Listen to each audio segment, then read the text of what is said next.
প্রেসের সঙ্গে আলোচনা হয়েছে এবং ভালো খুশি।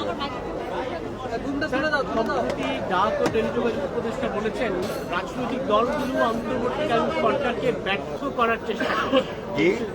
রাজনৈতিক দলগুলো অন্তর্বর্তী সরকারকে ব্যর্থ করার চেষ্টা করছে। আমি জানি না কোন প্রেক্ষিতে বলেছেন, কি বলেছেন তা জানি না, কিন্তু ওনার এই বক্তব্য এটা রাজনীতি বিরোধী বক্তব্য এবং আমি আশা করি না যে তারা এই ধরনের বক্তব্য রাখবেন। রাজনৈতিক দলগুলো সবসময়ই এই অন্তর্বর্তী সরকারকে সমর্থন করেছে এবং সমর্থন করার উদ্দেশ্য একটা আছে, সেটা হচ্ছে গণতন্ত্রকে পুরো প্রতিষ্ঠা করা, রেস্টোরেশন অফ ডেমোক্রেসি। সেটার জন্যেই আমরা কাজ করছি 15 বছর ধরে। আমরা সংগ্রাম করেছি, লড়াই করেছি এবং এটা উনি কি উদ্দেশ্যে কে বলেছে আমি জানি।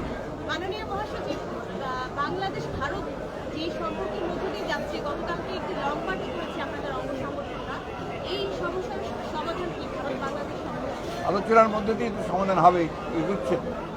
স্যার, ভারপ্রাপ্ত চেয়ারম্যানের কাছ থেকে কি বার্তা নিয়ে এসেছেন বাংলাদেশের রাজনীতির জন্য? ভারপ্রাপ্ত চেয়ারম্যান সাহেব বার্তা দিয়েছে যে আপনারা সবাই ধৈর্য ধরবেন।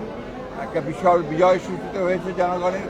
এই বিজয়কে ফলপ্রসূ করতে হলে অবশ্যই সবাইকে ধৈর্য ধরে কাজ করতে হবে এবং গণতন্ত্রকে প্রতিষ্ঠা করতে হবে এবং গণতন্ত্রের যেটা প্রথম পদক্ষেপ ফটক, সেই ফটকে যে নির্বাচনের জন্য সবাইকে প্রস্তুতি দিতে হবে। উনি কবে নাগাদ দেশে ফিরবেন এটা নিয়ে ইঙ্গিত দিয়েছেন? ওনার যখন সুযোগ হবে, অর্থাৎ আপনার মামলা মোকদ্দমাগুলো শেষ হয়ে চলে। Thank you.